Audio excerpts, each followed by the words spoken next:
In this video, we're going to lay out some of the basics with respect to how film relates to the Bible and how Bible relates to film. We're going to distinguish between the Bible in film and the Bible on film, and we're going to look at the two main categories of how the Bible is portrayed in cinema.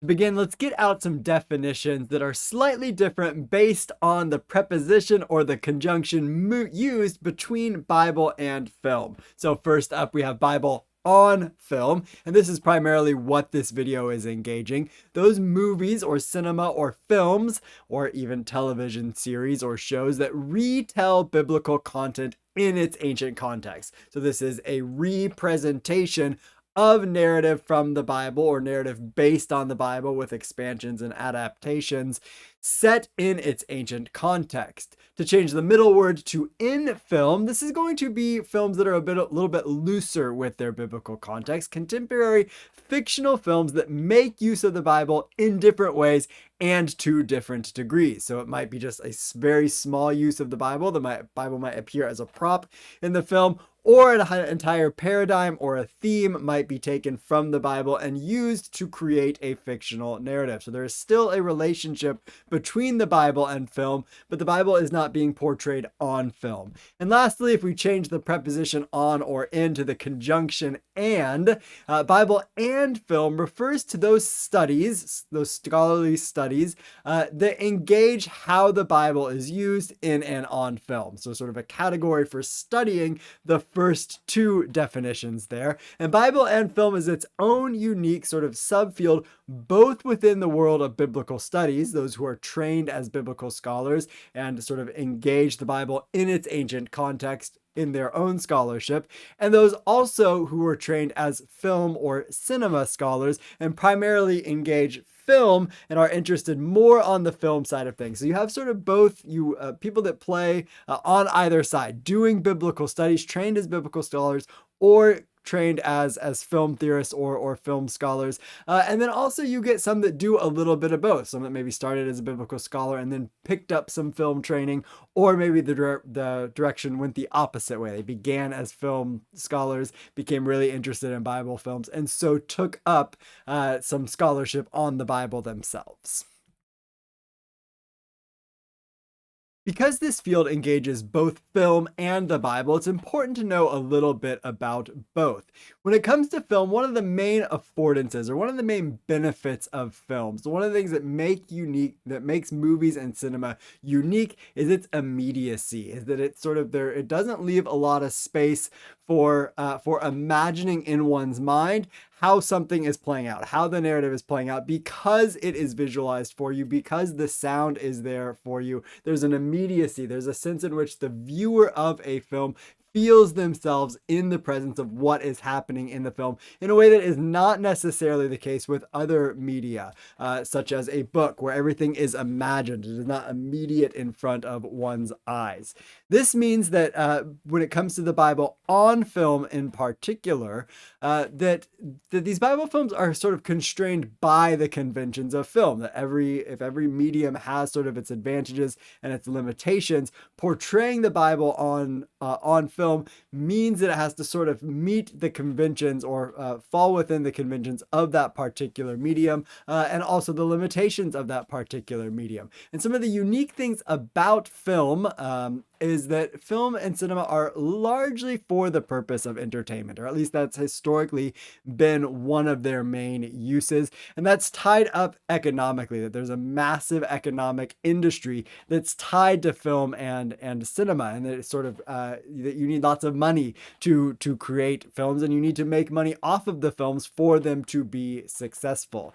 Sort of fortuitously, when it comes to the Bible on film, there is a sort of built-in audience for those economic and entertainment purposes, namely those who hold to the stories that are being told on film from the Bible to be sacred scripture, namely Jews and Christians. So if you are making a Bible film, you already have sort of a niche audience who might be interested in your material, but you're also able to sort of expand that audience to those who are not necessarily committed to these particular texts. Two other concepts that are important to film when it comes to the Bible on film. The first is illusionism. So, at the core of illusionism is the word illusion, the idea that Bible films and really all films allude to other films in particular, but also other media. And so when it comes to the Bible, because the Bible has been put forth in so many different media forms, you have Bible films sort of evoking these different media in different kinds of ways. Visual art is one that particularly stands out, wherein a Bible film will present a scene from the Bible in a way that alludes very strongly to some iconic piece of visual art. So when it comes to something like Jesus films, Da Vinci's Last Supper is one that looms very, very large. If you're going to do a Last Supper scene in a Jesus film, very often there will sort of be a nod to that particular piece of visual art. The other issue has to do with adaptation, how a film is an adapted version of a book. So one of the things that has been done throughout film history is to take one medium, a narrative or a story usually in one medium, namely a book or a novel, and adapt it to a film. And you will often hear people say, well, the film is just not as good as the book. There is some truth to that, and it has to do with the fact that that novels and books have different affordances and limitations than do cinema. Cinema is not able to go as into great of depth as is a novel or a book. And because of the affordance of the immediacy of cinema, the fact that you can see it and hear it right in front of your face, there's less imagination, that you are sort of less creating the content yourself in your mind, and it's created for you at less of a in less depth, I should say. So when you're adapting any book to film, there are advantages and there are constraints and there are artistic decisions that have to be made. You have to decide how much to include, how much not to include. You have to select and omit material based on your time constraints. And when it comes to the Bible and adaptation in film, there's always the question looming very large of fidelity to the biblical content. Because you have this built-in audience of persons who are committed to these particular texts as sacred scripture, there is a general hope that the film will be faithful to these scriptures. And there's different ways to do that. You can be faithful to the scripture by presenting the exact words of scripture and adding visualizations and movement to it. But as soon as you're adding something to the words, you are doing the act of interpretation. You have to make a decision of how to present those words visually. So while you may be being faithful to the words themselves, you're also bringing in something new. The other way that film scholars, particularly of the Bible, will talk about being faithful to the source material is being faithful to the spirit of the source material, even if not to the sort of exact letter and words of the source material. So there's a sense in which those doing Bible and film, or those who are creating the Bible on film, want to be faithful to the biblical text, either in letter or in spirit, but they also, by the nature of the material, also have to adapt and bring in new things. And whenever you're doing that, whenever you're bringing in new things, whenever you're making an adaptation of previous material, you are necessarily doing interpretation. So we should be thinking of films not just as sort of a raw presentation of the Bible, but always as an interpretation and a reinterpretation of a Bible. And I do not think that is necessarily a bad thing, that every interpretation ought to be, not every interpretation, but multiple interpretations. This sort of idea of polyvocality, multiple voices, should be celebrated, that the Bible is something that can be turned over and over and over again, and the different interpretations can celebrate different aspects of this infinite well of inspiration that comes from the Bible. When it comes to the Bible side of things, those who are putting the Bible on film need to decide what exactly the content is that they are going to put on film. What is the relationship to the Bible? What text, what story, what episode, what testament is being portrayed on film? Usually it's a selection. It's only a certain episode or a certain book. You do have cases where there are sort of mini series or series of movies that attempt to do multiple different movies from the Bible, but there is never a case wherein the entire Bible, every single word, every single letter is put into film form. That just is simply not possible. It's not possible to transfer the media in that way. So there's always a selection of what is the stuff that's going to be put onto film, what is going to be made into cinema.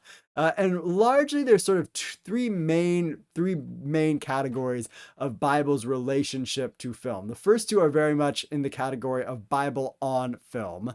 These are Old Testament epics and Jesus films. Old Testament epics taking stories from the Old Testament and making them into these large, grandiose films.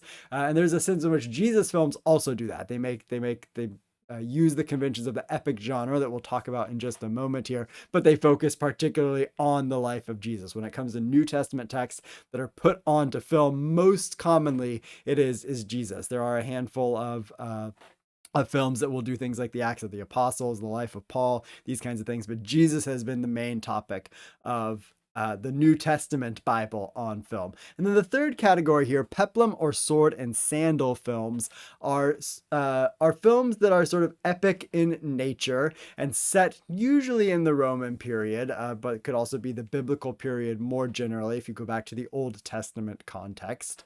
And they are not expressly narrating episodes or stories from the Bible, but they're narrating episodes or stories from that time period in which biblical characters, biblical ideas, biblical themes make an appearance. So there's a way in which this is the idea of the Bible in film, but to a pretty expanded degree, that these films very often have a very strong Bible component to them.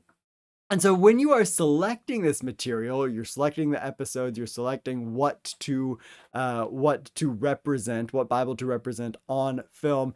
There's the question again of how you utilize your sources. Do you use one specific biblical book? Do you use a conflation of multiple different books? And this is especially the case when it comes to Jesus films, that usually it's the case that multiple different canonical gospels are used. And how do you fold in other material to that to make the film more entertaining? On the same token, you have to think about what to delete, what is or is not appropriate for the film genre, not only as just sort of age appropriate, but also as appropriate as ability to be able to represent this thing visually and in film. Some things from the Bible simply don't lend themselves to be represented in film, something like the book of Leviticus. And then lastly, Bible films will indicate their Bible-ness in a variety of different ways. And we see this happen with all kinds of biblical media, that the paratext, the thing around the text itself, indicates its relationship to the Bible. So very often with Bible films, this happens with their titles. But uniquely for the Bible and cinema, it's usually not the case that Bible is stuck into the title of the thing itself. You don't see something like the film Bible or the cinema Bible. Normally that would indicate all you need to know about film or all you need to know about cinema. Whereas you will see something like the children's Bible, that is a Bible for children. You don't see something like the Bible as a film. But titles are still used usually by topic or character or the sort of event or episode. So the Ten Commandments, the Exodus, the life of Jesus, something like this indicates that there's a relationship to a particular part of the Bible. So the selection is part and parcel of the title itself. And then very often at the beginning of Bible films, there will often be a relationship sort of alluded to, or the relationship is often defined as to how the film relates to the Bible in a sort of intertitle or a scrolling text at the beginning. And very often this scrolling text is sort of in an old-timey font, often like a Gothic typeface that we associate with sort of some of the first printed manuscripts of the Bible. So claims to Bibleness are staked in a number of different ways, paratextually by the stuff around the film, around the text, but also by the content itself. The fact that the events and episodes from the Bible are being portrayed in a moving picture. There were really two golden ages for the Bible on film, what we usually call the biblical epic. An epic is chosen intentionally there to mean something big, large, and grandiose. The first was when film was starting to come of age in the 1920s. So film is really getting its feet in the late 19th century, in the 1890s, as it's being invented, and 30 years or so later, it's really starting to come into its own. It's sort of really starting to mature, and as new mediums develop, very often one of the things that they're going to start to gravitate towards right away is to the Bible. And so this happened in the 1920s. This is sort of the first golden age of the biblical epic, where we started to see Jesus films, we started to see Exodus and Moses films in the silent and black and white era. So that's sort of our first era of the biblical epic. You have sort of a hiatus during the 1930s, the Great Depression, and then the biblical epic coming back with much force in the 1940s and 1960s. So this is the sort of like the double platinum golden age, the really golden age of the biblical epic, largely for reasons of economics and culture. So in the post-World War II period, you have this economic boom where you can make these huge films with giant casts, with star-studded actors and huge scenes. You can take people to biblical lands to film there. So there's the economics to do that, and there's also this sort of Americanism, the patriotism that gets infused into these Bible films and sells. That is to say, there's a propensity to celebrate Americanism, patriotism, and if you can push that back into a sacred text, all the better. It's going to sell even more.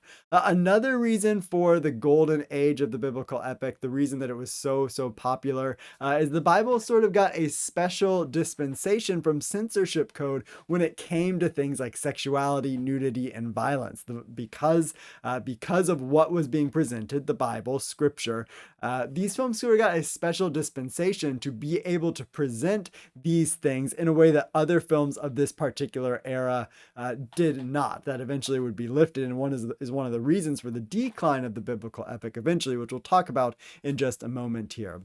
And then the other sort of sociological reason, and this one's a little bit harder to put a finger on, and it's a little bit harder to say for sure, but there does seem to be the fact that there's some sympathy for Jews and for Israel post-Holocaust, after World War II, that sort of rose, that gave sort of something, especially to the Old Testament ethics, so that there's a sense in which there's sympathy for Jews and for Israel, but there's also sort of multiple different audiences. So you have a Christian and a Jewish audience when it comes to those Old Testament epics. I've already alluded to some of these conventions of the biblical epic, especially sort of its grandiosity. It's this large scale thing. This is why we call it the biblical epic. It has big casts of thousands of people. You think of sort of the opening scenes of the Ten Commandments, sort of the paragon of the biblical epic, where you have all of these Hebrew slaves, all cast as real people.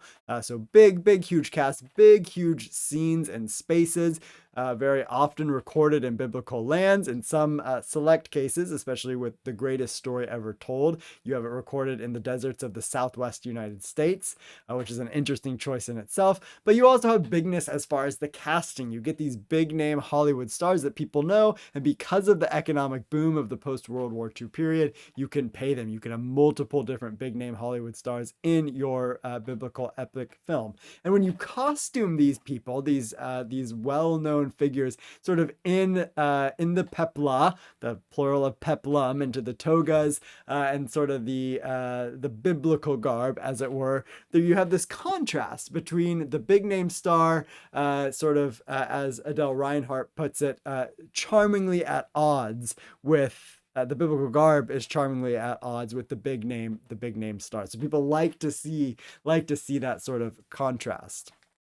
You also in this period have sort of special effects starting to come into their own.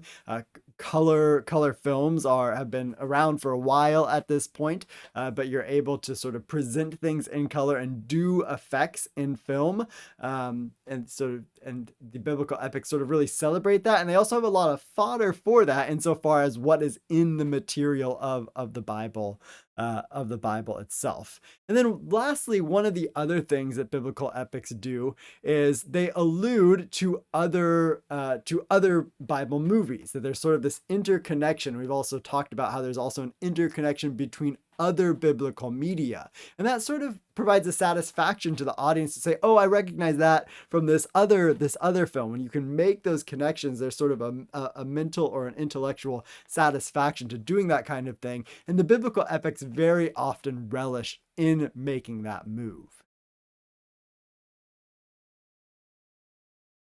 Started to see a decline of the biblical epic in the mid 1960s until really about the year 2000. We start to see an uptick of people beginning to put the Bible on film in a number of ways again, but in some ways in the second, or I should say even the third sort of phase of the biblical epic, there's things have changed. It's less Bible on film and there's a lot more creative license taken beginning in the 2000s when the biblical epic sort of returns from its 30-year, 35-year hiatus or so. The reasons for this biblical epic, it's sort of a constellation of things that came together. One is the costs of large-scale production. I've indicated that in the post-war boom, economics, there was the money to fund these big-scale productions. That goes away a bit in the 1960s. In particular, there's one biblical epic Jesus film, The Greatest Story Ever Told,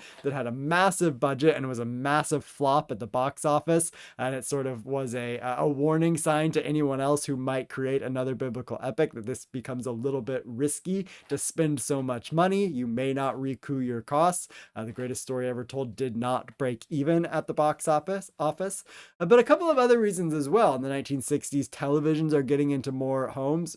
Fewer people are going to the movies as a weekly practice. This was much more normalized in the sort of post-war era. You also have the lifting of the censorship code more generally. So if the Bible had a special dispensation for sex, nudity, and violence, that special dispensation is no longer there in the 1960s when the censorship code is lifted, and there's more sex, nudity, and violence elsewhere. You don't have to go to the Bible to get your sex, your nudity, and your violence. You can get your sex, your nudity, and your violence elsewhere. And then finally, there's a bit less patriotism in the 1960s and 1970s. In the post-war era, you have this sort of hoorah-rah about Americanism that goes away in the 60s and 70s, sort of with the hippie generation, the university movements, university student movements, and with the Vietnam War. So a lot of the patriotism that's infused into the biblical epic that sort of celebrates Americanism in biblical guise is not there. You don't have the same appetite for that beginning in the 1960s as you did in the 1940s and the 1950s. There are two main sort of brands or subgenres of the biblical epic, and they relate to the two testaments of the Bible. The first is the Old Testament epics. You have this sort of deep well of narrative content from the Old Testament, all kinds of different episodes, all kinds of different stories. But the most common ones, the ones that get most commonly put onto film, probably in this order, this is not my scientific study, but my general sense of things, is that Moses and the Exodus are probably the most common biblical narratives that are put onto film, followed by Noah, David, Samson. You get some others as well. Daniel gets thrown in there fairly often, but those ones have been particularly popular. When it comes to the Old Testament epics, and this is also going to be true when it comes to Jesus films, you have this balance of sort of historicity, biblicity, and also telling a good, entertaining story. So Old Testament epics want to tell a true story. They want to tell a story that is faithful to the biblical text and to the biblical account, that question of fidelity. But they also want to tell a story that's going to be entertaining, that as a film, it needs to have some entertainment value. So you want to stick close to the Bible. You want to stick close to the history and the fidelity of the Bible. but you want to do so in an entertaining way and also sort of an empowering way. And this is where the idea of Americanism comes in, especially in that the second golden era of the biblical epic, where you want to tell an American story. You want to tell of America's sort of triumph over totalitarianism, over Nazism, over fascism, over these kinds of things. And if you can connect that to something sacred, all the more better. When it comes to biblical epics with respect to the New Testament, the situation is a little bit different than it is with the Old Testament. You primarily get biblical epics from the New Testament in the form of Jesus films. And when it comes to Jesus films, you get multiple sources for the same story because of course we have four different canonical gospels which tell the story of Jesus from four different perspectives. In the case of three of them, Matthew, Mark, and Luke, the so-called synoptic gospels, there is a great deal of similarity and literary borrowing, but they still each have their own unique perspectives. They also each have their own unique stories and presentations of Jesus. So biblical filmmakers who are going to create a narrative of the life of Jesus have to choose how they're going to prioritize and how they're going to utilize the material from the canonical gospels and also from other non-canonical gospels. Usually the playbook is to take John's longer ministry. So the Gospel of John has Jesus going in and out of Jerusalem several different times for Passover, indicating a longer ministry, whereas the synoptic gospels of Matthew, Mark, and Luke have him only going into Jerusalem one time when he goes and he is ultimately crucified. So very often Bible films will expand the timeline of Jesus's ministry by using that timeline from John and also material teaching from John, but also including many of the miracles and teachings that are only in the synoptic gospels that are not found in John. So you get this conflation of different ancient sources. And sort of one of the problems with Jesus films is that they're sort of notoriously boring, insofar as the characters in the Gospels really aren't that all exciting, and that's sort of not necessarily to their detriment. It is simply the case that Jesus doesn't have any love interest. Jesus doesn't have any fatal flaws. As a character, he's pretty flat. He doesn't develop because he doesn't need to develop. He is, the Messiah, the Son of God, after all. So you don't. If you want some drama, if you want some romance for entertainment, it's hard to find in the gospel. So you get this limited character development.